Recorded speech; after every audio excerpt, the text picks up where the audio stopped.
You know what you get when you turn the name of this comic into an acronym? All-Star Superman. How am I only now realizing this? How did a younger me, who must have had a dirtier imagination, not realize that? How has no one else ever brought this up? Or if someone has, how did it take me this long to be brought up into the loop? It has been 20 years since the comic first came out, along with, okay, never mind, I think I just realized what was drawing people's attention away from it. So, All-Star Superman, along with that other series, was DC Comics' first attempt to copy Marvel Comics' Ultimate Comics line back in 2005, with their second attempt being the Earth 1 line. And then the third time that was a charm is the Absolute Universe that became a thing in 2024. The reason why All-Star never kicked off like how Absolute Universe has is pretty much because of Grant Morrison and Frank Miller, who both wrote them too separate to be set in a shared All-Star Universe. Okay, that is more of a reason than the reason. But not having a focused editor to have those series told hand in hand is how the All-Star brand ended up with just those two titles. Since we all know what this video is going to be about, let's just focus on what kind of self-contained story it ended up being. Not an alternate take on Superman to exist with the then current post-crisis Superman, but rather just as Grant Morrison's take on a timeless Superman story not tied to anything told before. Or so Han claims. In the end, All-Star Superman ended up being a 12 issues long miniseries, where Superman for all intents and purposes dies in the end. And for some reason people see it as one of the greatest Superman stories ever told, with James Gunn having also said that his movie formerly known as Superman Legacy being inspired by it, as well as what you should start reading Superman comics with. That last bit makes no sense when the story's main premise is that Superman is dying and dies in the end. It was also drawn by Frank Wheatley, who previously worked with Morrison on JLA Earth 2, which I compared to Justice League Crisis on Two Earths back in 2022, and like I said back in that video, the quality of Wheatley's art did indeed get noticeably better in just 5 years. Okay, I don't know what else to say in the opening anymore, besides pointing out how the issues/chapters in the trade I own are called episodes. So let's get started with the story commentary. Episode 1 of All-Star Superman opens by speedrunning through Superman's origin story, before we then begin properly at the surface of the sun, where a crew from not Project Cadmus led by director Leo Quintum is in trouble, as one of their crewmates is revealed to be a remote-controlled human bomb created by Lex Luthor. Superman is not far behind on his way to rescue the crew, while back on Earth, Lois Lane is already writing a story about it surrounded by the Daily Planet staff. Not soon after, Perry White is shown expositioning to them that Lex Luthor has lied to the whole world about wanting to reform and then did what he did.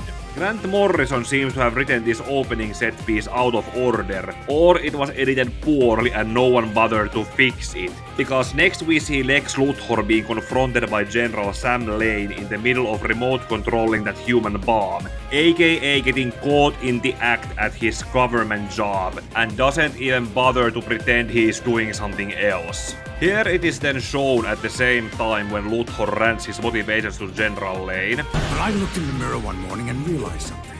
I'm getting older, and he isn't. Something's gotta be done about that, don't you think? Superman arrives to not Project Cadmus' crew on the sun and manages to save them from the human bomb by pushing it outside the ship before making a number out of how he saves the crew. Shield's coming from? It's Superman. Somehow he's extending his own bioelectric field. Later on not Project Cadmus' moon base, director Quintum has his people run tests on Superman. And to make a long story with a lot of technical word salad short, that trip to the sun exposed Superman's solar battery-like cells to too much solar radiation and lethally charged them to the point where they are slowly breaking apart. I did tell you that this story is about Superman dying, remember?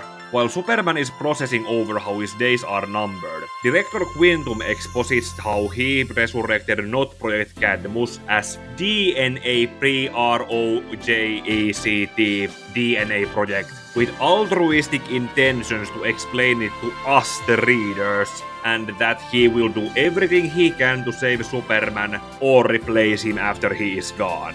Superman is grateful about it and asks for his dying status to be kept as a secret for the time being, before rushing back to the Daily Planet on Earth as Clark Kent so he can keep his job as a reporter there.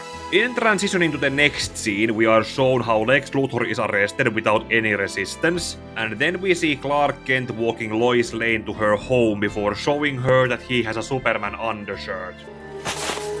We then start episode 2, mostly set in Fortress of Solitude as Superman flies Lois there. She is clearly in denial over having just been told that Clark Kent is Superman out of the blue, and is keeping him at an arm's length while being shown the white dwarf star key to the fortress that only Superman can pick up and use. As a matter of fact, this episode is best summarized as Superman trying to share as much about himself as possible to Lois, as well as set up set pieces and Chekhov's guns for later, such as this cameo of the Clark Kent Superman from DC 1 Million and the Baby Sun Eater, without the context of how he is dying, of which of course makes Lois suspect Superman's intentions even more, especially when she catches a glimpse into a suspicious looking room that Superman won't let her go into, and then when a masked future Superman sends a message from the future about Jennifer Lopez. Just because I got a lot of money, I'll give you taco flavored kisses, honey. That confusion drives Lois's paranoia,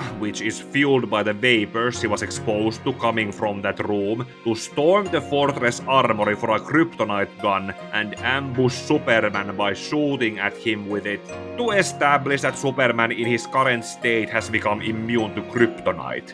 Superman also mentions that one of his robots was malfunctioning to let Lois see into that room, because that room she was not allowed to enter was a sewing room, where Superman was also creating a DNA cocktail to give her his powers for a day as a birthday surprise. That moves us to episode 3, where Superman and the temporarily superpowered Lois run into Atlas and Samson dealing with underground invaders. While Superman deals with the invaders properly, Atlas and Samson switch their focus into flirting with Lois, and then those old school values supporting frat boys decide to objectify Lois into a prize to be competed for. Jesus should kill them both. Atlas and Samson cite what they were doing before Superman and Lois arrived at their feet, to which Superman responds by saying that they need to take the invaders back to where they came from. Smash cut to the center of the Earth, where the Subterranori monarch apologizes for the crimes of their prince, as well as reveal that Samson seems to have quoted him into the invasion in the first place. But Superman won't get to confront him and Atlas about it because they are too confidently trying to win over Lois, who is okay with it by seeing it as a way to get back to Superman having been Clark Kent in disguise for years from her perspective. But Lois is still confident that whatever feat Samson and Atlas throw at Superman, he will win automatically. This causes Superman to confront Samson for what he and Atlas are doing, and actually get some answers in the form of a Daily Planet paper from after he has died. All's fair in love and war. Samson also throws Superman a bone of praise by telling that in his last days Superman completed 12 super challenges, one of which comes into pass right now when a piece of jewelry that Samson gave to Lois earlier is revealed to have been stolen from the Ultra Sphinx. She exists now in a condition of quantum uncertainty, both alive and dead. The universe asks you an unanswerable question. To answer correctly is life. Failure to answer correctly is death. This is my judgment. Long story short, Superman tells those two they up by getting Lois into this Schrödinger's cat situation, and that if she dies, he will throw both Atlas and Samson into the Phantom Zone. They apologize and Superman tells the Ultra Sphinx the answer to his question. Ultra Sphinx, let's hear it. Question: what happens when the irresistible force meets the immovable object? They surrender. Response acceptable. Okay, so Lois is now saved, but Atlas and Samson refuse to acknowledge it as a feat in the contest in objectifying Lois. So they end up settling it in the good old-fashioned 2-on-1 arm wrestling, which Superman is able to win effortlessly since the story has powered him up to be stronger than them both combined.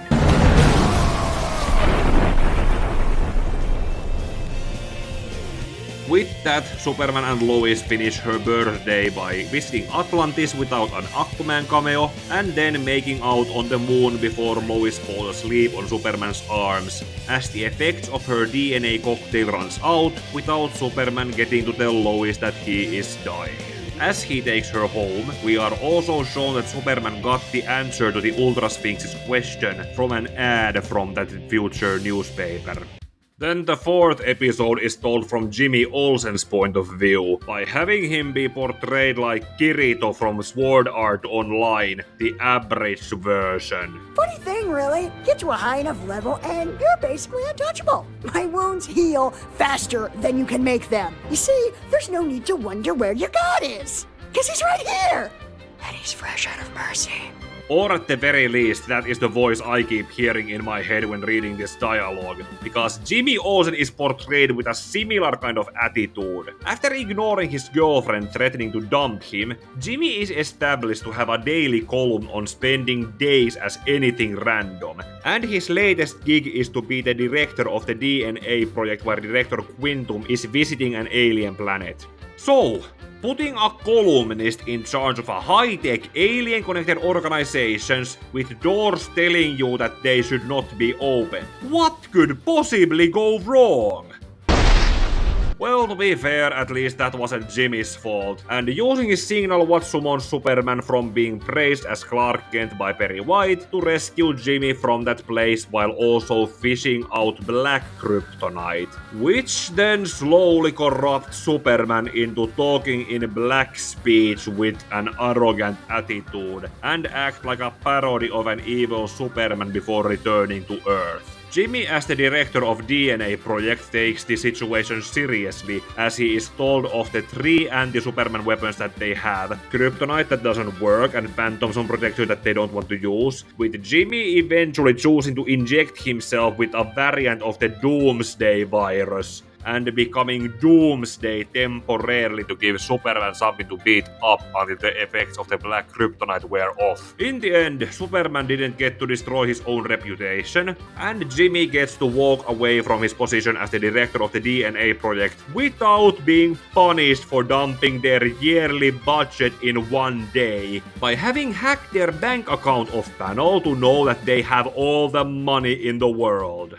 He then uses some of that money to keep one of Director Quintum's jackets, and pull some strings to convince his girlfriend not to dump him. Jimmy Olsen is definitely not a Gary Stu. Episode 5 next opens with Lex Luthor's trial, where he is painted by everyone, including himself, as a cartoonishly evil bad guy that deserves the electric chair. A quick time skip then shows Clark Kent arriving to Luthor's cell on Stryker's Island, where their meeting where Clark is supposed to interview him is framed like a situation comedy of a Final Destination movie. Summarizing everything they talk about would take too long, so I'll just point out that while Lex sees Clark as a person beneath him, he also recognizes what values he recognizes in Clark, before throwing it all back at him by insulting the lack of potential in his characterization. More or less, this establishes how Luthor is unable to see Superman in front of him dressed as Clark Kent, and that the disguise works. But anyway, while they walk and talk during the interview, they eventually come across the Parasite, who is in this version able to absorb power and energy without touching anyone. So having Superman as Clark Kent in a close proximity with this parasite then causes it to break free and cause a prison riot where Clark needs to handle the situation without changing to Superman, as well as without letting anyone figure out when he is using his powers to evacuate the guards and the other prison personnel outside and protect Luthor, who believes in his own hype like a plot armor to protect both himself and Clark in his company from Parasite. Well, Clark then manages to stomp the ground to make a wall fall on Parasite, and Luthor next kicks it while it's down under that rubble to assert his dominance. You know what happens when you take on Lex Luthor?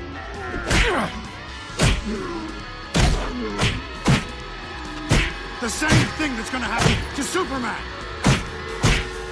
And after that they go to Luthor's cell, which is revealed to have an access to freedom that Luthor lets Clark use to leave strikers to publish his interview. Also, it is pointed out here that Luthor lost all of his hair, including his eyebrows, which he draws on when told that he sweat the other one out during Parasite's rampage. Before leaving via ferry road by not Lena Luthor, Clark takes off his glasses and tries to use furious logic on Luthor on how insanely suicidal he is. But Luthor, as blind as he is in not seeing Superman in front of him, just says that he is happy to go to the electric chair knowing that he caused Superman's current predicament of being slowly dying away.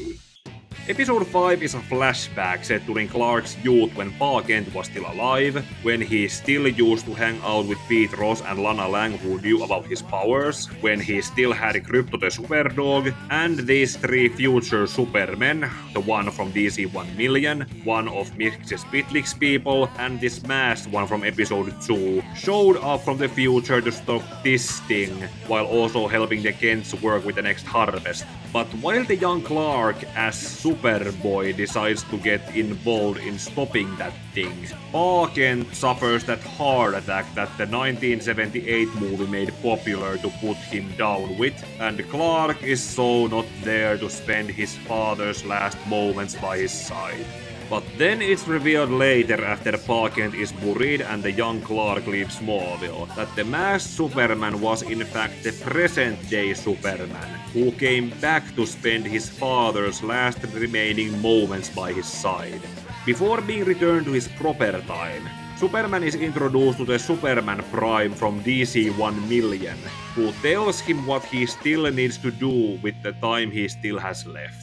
Episode 7 opens with Superman having gone to release the baby Sun-Eater from episode 2 to Jupiter, and while on his way back to Earth he is then attacked by a mob of Bizarros, and imprinting one of them into the Bizarro we know. At the same time on Earth, Bizarro World appears on the sky and it rains down Bizarros that begin to imprint with humans, who then in turn begin to turn into Bizarros as well, all except for Steve Lombard for some reason. While Superman has made it back to tell people to lock themselves indoors and confront his own Bizarro clone, the staff of the Daily Planet has managed to flee to the rooftop and isolate themselves from the Bizarros into a commercial blimp that the Daily Planet just happens to have. As they flee, Jimmy Olsen uses his connections to make a consultant call to the DNA project to learn from their contact with the Bizarros that they are attacking the night side of Earth because they are weak to sunlight. After Superman has arrived to fly them in the blimp to somewhere safe, we learn that Steve Lombard was immune to the Bizarros because he uses performance-enhancing steroids, and that despite Superman having previously mentioned that Batman and the other heroes might exist in this world, Superman tells Lois that he is the only man to deal with this desperate situation. After writing down what he claims to be a repellent against the Bizarros and telling Lois Merry Christmas, Superman flies at the cube-formed Bizarro world to tilt it and make its oceans work like mirrors to reflect sunlight to weaken the Bizarros, and then gets trapped there as it begins to sink down to the underverse that the DNA project said it to be from, because there is no sunlight to charge Superman enough to fly out of there. Fortunately, among all of the opposite-speaking and thinking life forms, there is a flawed version among them who is smart enough to acknowledge Superman's dire circumstances. Bizarro is the one flawed clone among the otherwise all reverse-acting Bizarros, which by that distinction makes him as smart as Superman trapped in the sinking Bizarro world. They are all essentially living on a time running out while Superman is unable to fly away under a red sun. The only hope and what Superman so spends this episode doing is to try to convince all the Bizarros to spend their remaining time to build him a spaceship by falling down to their level in speaking backwards and telling them it's for a firework display, which Bizarro might as well cringe looking at. While that spaceship is being built from the plans drawn by Royle, Bizarro Jor-El, Lois Lane has been brought to the DNA project to be told of Superman's current situation, under the guise of them assuming that she knows that Superman is dying, so this is where she learns about that plot point. Clark is also said to be on a vacation as his alibi, and director Quintum reveals that while sending a probe into the sun to find a cure for Superman, they found something disturbing in there. Back to the Bizarro world, the Bizarro Justice League has also shown up to help building Superman's escape ship, which Bizarro has noticed from the plans to only have room for one passenger. This naturally causes one-page-long heated argument, which Superman is able to defuse by promising to try to contact and save Bizarro from the Bizarro world, because his existence proves that there is progress in Bizarro world getting smarter, and as a living example of an outsider that Lex Luthor is with his intellect among humans. Then the rest of the episode has a slowed down rush to the end when Royle declares that it is the time to set off the fireworks, aka send the escape rocket before Superman has managed to board it. As the Bizarros are singing an opposite version of a national anthem, the Finnish version had our version, the weakening Superman makes his way to the ship, and then after a few attempts to light it, Superman tied onto the rocket is literally thrown out from the Bizarro world, as its fall is seen by Lois and director Quintum from the DNA project. Episode 9 covers Superman returning back to Earth from the Bizarro world by telling it as a mix of the replacement Supermen and the surviving Kryptonians concept. These two are Bar-El and Lilo, Krypton's first astronauts from before Kal-El was even born, but when Jor-El was alive to know them to leave a clearly poor impression. They showed up while Superman was trapped in the Bizarro world, and despite showcasing their old-fashioned values from the old Krypton, they are shown to be doing similar kind of good things that Superman would do, like when dealing with this volcano. However, they look down on Superman's failures in having not been able to undo Brainiac's miniaturizing of Kandor. You're telling me that Brainiac couldn't have done it at any time? Well, no. And then when Superman speaks back on them talking about releasing Phantom Zone prisoners, that leads to a fight sequence where they beat up Superman, with the moon ending up broken as collateral damage. Bar-El and Lilo then immediately make the flawed attempt to fix it with bridges as stitches. But that violent response they give to Superman when he started to defiantly speak against them opens up an uncomfortable question. Did they kill off the Justice League when they did the same? And is that the reason why we don't see them, even when they have been confirmed to exist? And does Superman not care that his friends are possibly dead? I don't think Grant Morrison did, but Superman eventually has this problem with Bar-El and Lilo dealt with because they came to Earth through a certain radioactive cloud in space that is now turning their bodies into kryptonite. So, in order to stabilize them, Superman places them into the Phantom Zone as an act of kindness and showing of respect to his elders, and totally not incarcerating them for having potentially murdered his fellow superheroes.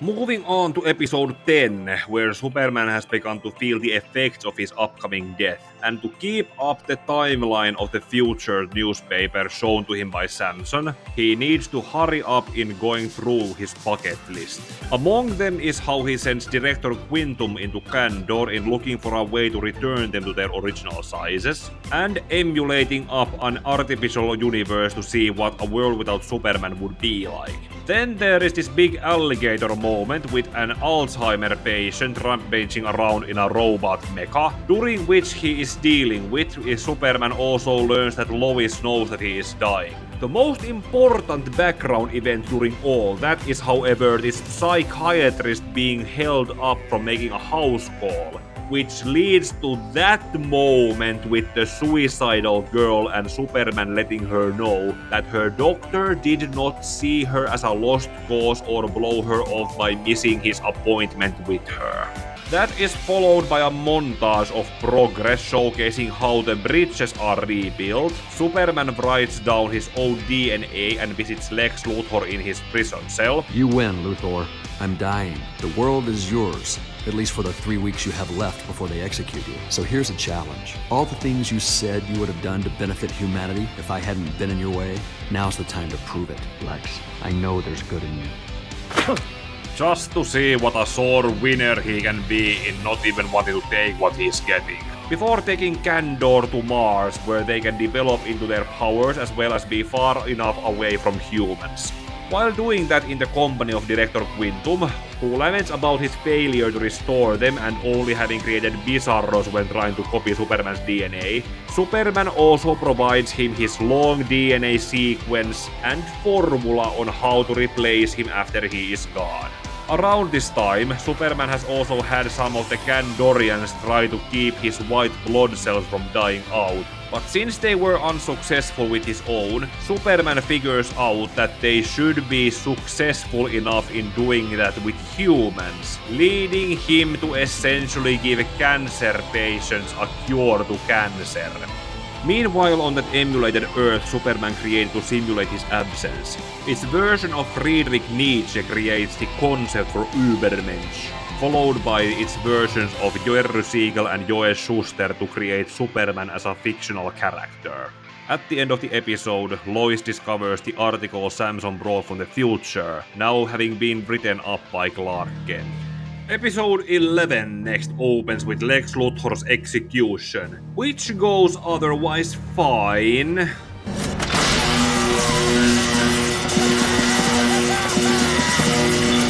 Except that his last meal before going to the electric chair was the DNA cocktail that gave Lois powers earlier, and he then uses those powers to escape from Stryker's island to that female accomplice of his. She is his niece, but otherwise an OC, to whom Luthor ends up giving up all his war suits and other equipment that he does not need anymore now that he has Superman's powers for the next 24 hours. Meanwhile, Superman is doing his last rounds in the Fortress of Solitude to prepare it for his absence, when Solaris the Tyrant's son from DC 1 million shows up as the second to last boss to defeat on Superman's bucket list, and turns the sun red. Solaris is revealed to be Luthor's ally who hacked Robot 7, that one who malfunctioned in episode 2, to provide him with the information to make that DNA cocktail to get powers. During the fight, where Superman fights wearing a protective solar suit and is assisted by his robots, the baby Sun Eater comes back to help and pull a heroic sacrifice as the Tyrant Sun's natural enemy, before Superman beats up Solaris down to Earth and leaves him alive, because he knows that Solaris needs to be used for good 400 years later in the future. Then he goes to pass out as Clark at the Daily Planet after having submitted his article about Superman's death. And there Lex Luthor attacks the paper for the semi-final cliffhanger leading to episode 12.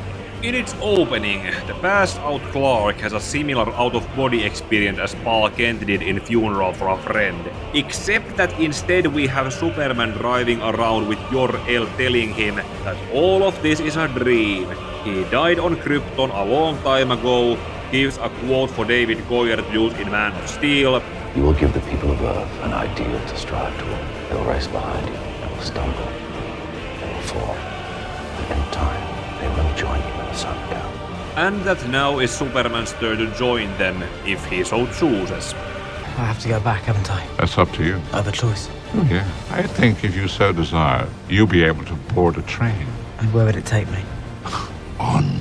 Before that dream ends, we have Superman refuse to accept joining Jor-El and the other Kryptonians. While in the reality, Lex Luthor is attempting to assert his dominance to the Daily Planet staff, telling him that Solaris turned the sun blue.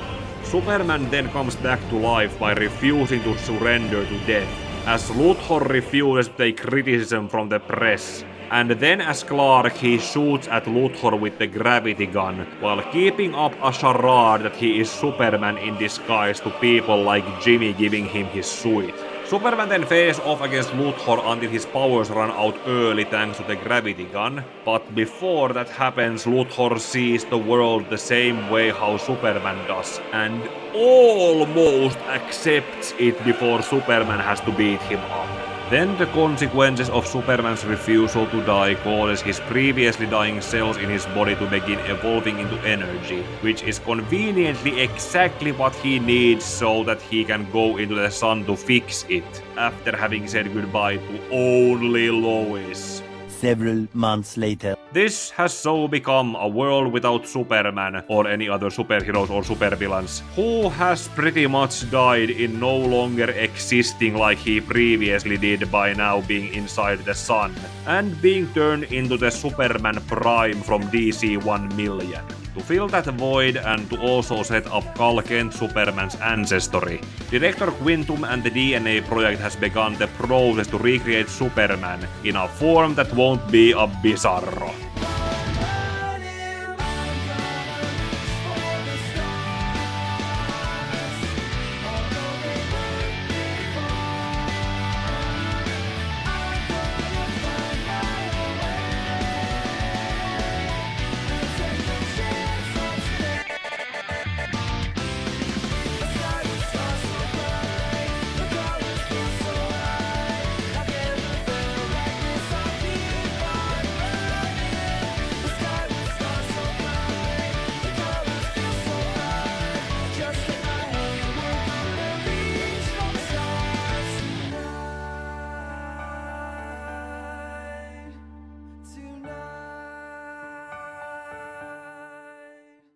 Okay, that story commentary bloated up more than I expected, even when I consented it into the most important parts.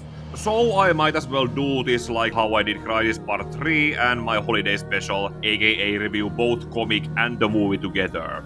Something that I didn't bring up in the opening because I learned about it later was that Grant Morrison was writing All-Star Superman more or less as a continuation of the pre-Crisis Superman, as if Crisis on Infinite Earths never happened and he was never replaced by the New Earth Superman. So, on another hand, All-Star Superman could be seen as a reimagining of whatever happened to the Man of Tomorrow, which was also telling a story about Superman's final days. Except that instead of how Alan Moore made it all just happen as a series of status quo ending events, Grant Morrison made it the entire premise of this miniseries, and as a stealth prequel to DC 1 million by having it be the origin of Superman Prime, not to be mistaken for Superboy Prime, and that also makes the distinction be that this Superman who exits the sun at the end of DC 1 million is the Superman from this All-Star series, and not the mainstream Superman in the story who thought he'd still be around in the year 1 million. Also, Grant Morrison gave Superman an actual bucket list to finish with his remaining time, which I might as well now use to compare how well the 2011 animated movie, directed by Sam Liu and written by Dwayne McDuffie, stands next to it as an adaptation. Both versions of the story open with the same speedrun through Superman's life, which leads him to saving Director Quintum and his team on the first manned mission to Sun from Luthor's remote-controlled bomb, while the way how he got caught removes how Luthor didn't seem bothered at first and had the same angry attitude. I know I promised not to waste my intellect on elaborate super death trap. I know that. Luthor is kind of more angry than he was in the comic. He was like, yeah, and I promised so far and no far, but then, like, There's no build-up. Then when it comes to Superman taking Lois to the Fortress of Solitude, Dwayne McDuffie decided to do better than Peter Tomasi with the Death of Superman movie, and had Clark tell Lois that he is Superman indoors rather than outdoors. The Fortress visit then ends up failing the sandbox principle when it comes to this exchange between Superman and Lois. Okay. How do you explain the time Clark was a witness in the Boss Grimaldi trial and you were his bodyguard? Batman was standing in for me. And when Clark presented you with the key to the city?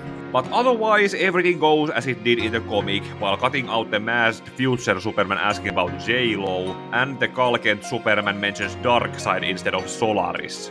We fought the Mad God Darkseid in the year 8315. And then there is this part that didn't translate well from comic to animation, which they acknowledge in the commentary. I mean, it's tricky because there's some things that, frankly, there's things that were in the comic that worked better than actually work in live action. Specifically, coming up is when Lois actually shoots the kryptonite gun at Superman. Quietly did this great drawing of Lois, and her feet are kind of off the ground, and she's kind of recoiling backwards. It's in here, but when you see it in real time, it doesn't quite have the same impact that lovely drawing did.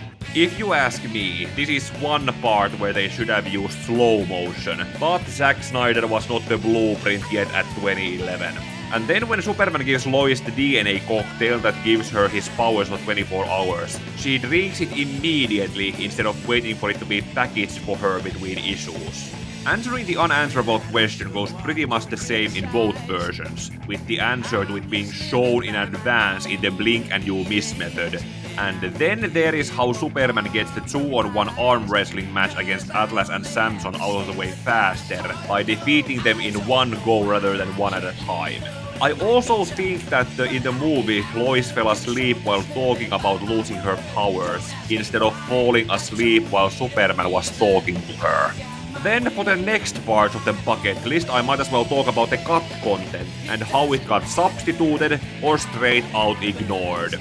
Because about a third of Superman's bucket list is cut out without any way to substitute for their absence. The flashback episode with the future Supermen chaining the Chrono War, which I refer to as this thing, is cut out, which was somewhat foreshadowed by the lack of the future masked Superman showing up to Lois when she was in the fortress.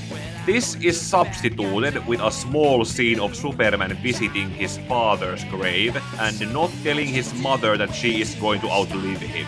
Apparently Mark Kent was supposed to be dead in the comic, but producer Bruce Timm did not catch that fact until Morrison pointed it out to him. Then a bigger chunk from the comic was cut out from the movie, seemingly for the better, with the invasion of the Bizarros and Superman needing to escape from the Bizarro world not being mentioned or referenced at all. On one hand, I can understand cutting them out, runtime was fixed, animating all that action would have cost too much, and while Bizarro was an interesting idea, most people would not have bothered to go through all that. Just like how no one probably wouldn't have wanted to go through Jimmy Olsen as the director of the DNA project, but the story would have needed to somehow showcase how he is supposed to be Superman's pal instead of... I did make a somewhat crude comparison between Jimmy and the SAO abridged version of Kirito in the story commentary, which I might as well use as an example of how it came across to me as a modern reader who did not grow up with the pre-crisis comics, unlike how Grant Morrison did it in trying to make this come across as a continuation of the pre-crisis Jimmy. Creating life on that emulated Earth is also cut out along with everything else that happened in the episode, with the liberation of Kandor by placing it to Mars being replaced as the reason why Superman is absent from Earth for Var-El and Lilo. Wait, I mean... Var-El and Lilo. I just read all... Oh, that's how it's pronounced. Oh, I pronounced it wrong. I just... Lilo instead of Lilo. Well, those two replacements show up for a while before being sent to the Phantom Zone because their bodies are turning into kryptonite. Meaning that Superman won't be curing cancer either, or save that suicidal girl in that scene that has become oversaturated and parodied by Snyder cultists. Only the part where Superman visits Luthor in his cell on Stryker's Island, where he spit out that good that Superman says he knows to be in him, is there. Going back to the earlier parts of the movie, where Clark went to interview Luthor, we got into that immediately after Lois' 24 hours Powers birthday gift, which also has his trial plays in the middle of that too. Clark interviewing Luthor at Stryker's goes pretty much the same as in the comic, while also adding and taking away some things, such as this Metallo cameo and having Parasite break out of his cell rather than be transferred out in the open like in the comic. What was cut out is how Luthor draws on his own eyebrows, and that monkey who opened the escape route from Luthor's cell, which on the other hand is visually shown on how it was created. Did you know that Moby Dick can be recited at a frequency so high that it becomes a sonic drill capable of carving through solid rock? Call me Ishmael. Stop. Although I was shocked to witness how the movie had Parasite kill the prisoners that Clark stealthily froze in their place, and didn't get to show any proper regret over their deaths. Also, we don't get that scene of Clark taking off his glasses and telling Luthor off before Nashtalia throws him away. That part of the movie then immediately cuts into those other Kryptonians' presence, which is then bridged with an original scene meant to compensate for the absence of the cut content, for better and for worse. As the Bizarro invasion and Superman's escape from the Bizarro world has been cut out, this original scene sets up Superman's absence from Earth being that he went to take the bottle city of Kandor to deep space instead of putting it on Mars like in the comic, and tell Lois that he is dying since Director Quintum can't tell her that while Superman is trapped in the Bizarro world. This original scene also does not mention Superman releasing the baby Sun Eater to Jupiter like in the comic, so that just happens off screen later. That, however, makes Clark's alibi for being on a vacation and getting trapped in... Actually, the movie comes up with a better excuse for where he was trapped in during his 2 months of absence. Well, I was accidentally buried underneath Stryker's Island during the prison riot. Lucky for me, there was a fully stocked bomb shelter down there. Well, to make a long story short, Superman heard me calling for help. This Superman's alive? timeline doesn't work. But the timeline in which he should have turned in Luthor's interview to Perry after his visit there makes it more questionable. And then there is how Moon is just left broken. After that we then get to the last few parts of Superman's bucket list. Defeating Solaris is done otherwise the same, with him wearing a white solar protective suit, and fighting alongside with his robot and the baby Sun Eater, who all die in the fight, and Superman does not take it as well as he did in the comic. Mercy. I don't think I have any left. Yeah, Robert reminded me that Superman killed Solaris in this version. And while all that was happening, Luthor's execution goes pretty much as it did in the comic, with us seeing him drink that DNA cocktail giving him Superman's powers, that he then used to escape to his knees. Nashtalia's personality has also been somewhat toned down from the edgy dialogue she had in the comic, and along with her outlook, this line is most of what was kept from the comic. You two are so post-mortem. When Superman then dies as Clark Kent after turning in his last article, and so conquers death, we don't get that Harry and Dumbledore scene at the King's Cross scene with Superman and Jor-El on Krypton to explain how he wakes up in refusing to let death take him. Also yes, Harry Potter and the Deathly Hallows book came out in 2007, a year before issue 12 in 2008. Meaning that the comparison between these two scenes is legitimate with which one came first. Then the next change made is that Clark had his Superman costume under his clothes after he died submitting his article about Superman's death, rather than having Jimmy give it to him in assuming that Superman was borrowing Clark's identity as a disguise to ambush Luthor. Good thing that Steve Lombard didn't try to expose his chest when trying to resuscitate him. And that then leads to the change that this movie made from the comic, that Grant Morrison seems to agree in the spirit of, why didn't I think of that? And that's also what I love about the new scene you guys added with Luthor, which, you know, we'll see later, but right. I loved that. I know. I wish I'd thought of that. That was the one. That was the one that got me. Well, that is basically the idea that you had in the comic, but yeah, just this. But to see it played out and to see his face was great. Because unlike in the comic, where after losing his powers, in the movie, Luthor keeps this optimistic and regretful realization caused to him by seeing the world through Superman's vision powers, rather than reverting back to his old ways to be beaten up after losing them. And then Superman starts to break into energy like in the comic, he kisses Lois goodbye while leaving his cape to her, and flies to the blue sun to spend the next 997,989 years to build an artificial heart to the sun and turn into Superman Prime. No, wait! DC 1 million took place in the 853rd century, aka somewhere between 85,201 and 85,300, so that would make it 83,289 or 83,190 years that Superman spends in the sun fixing it and becoming Superman Prime. Probably. I'm not sure how much of this movie can be connected to DC 1 million since that comic was never adapted, but Clark Kent Superman's presence in the movie is a weak but existing connection that might lean towards that conclusion. Finally, thanks to Luthor's late heel realization, the final challenge that Superman did in the comic is given to him, aka leaving the recipe for Superman 2 to director Quintum after visiting him in the prison.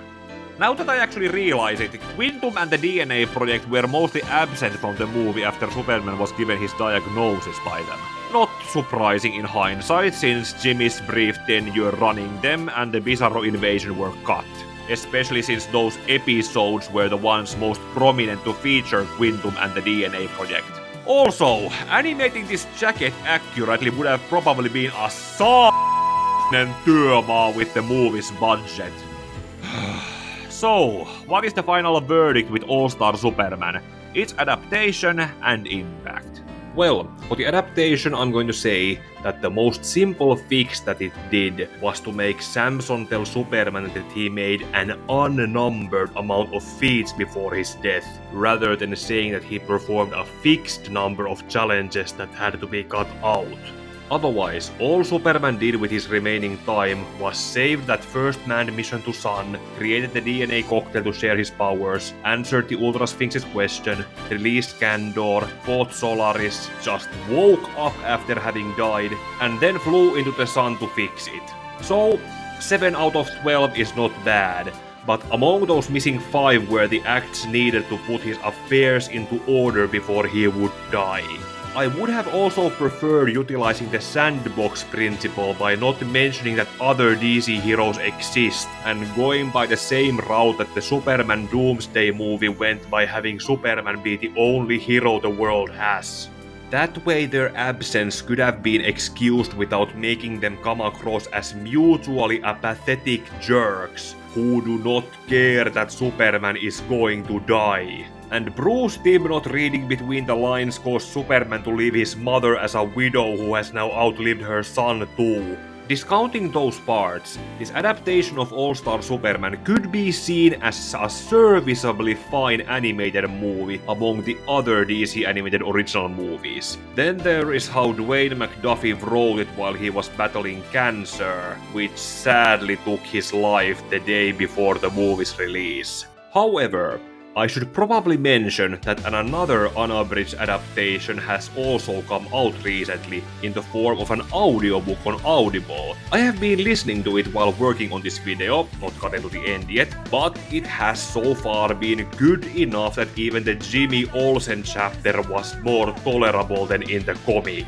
The cast is also a bit better by having an actor voicing Superman who sounds older and has lived a life long enough ready to accept what is coming for him, unlike how James Denton in the animated movie sounded too young, even at the age of 48 at the time. But standing next to Frank Miller's All-Star Batman and Robin has made All-Star Superman look better than it in comparison. And its impact after coming out has been great in showing how unselfishly Superman rose above in not making a huge number out of how he was dying and used his remaining time as well as he could. But that part of how Superman is dying being the premise of the comic is something that people should start acknowledging more when talking about how great the story is, and not use it as a comparison to other Superman stories on how they could be better. Using it as an adaptation for other Superman stories is also a huge mitä vittua factor if those inspired stories do not also have Superman dying in them.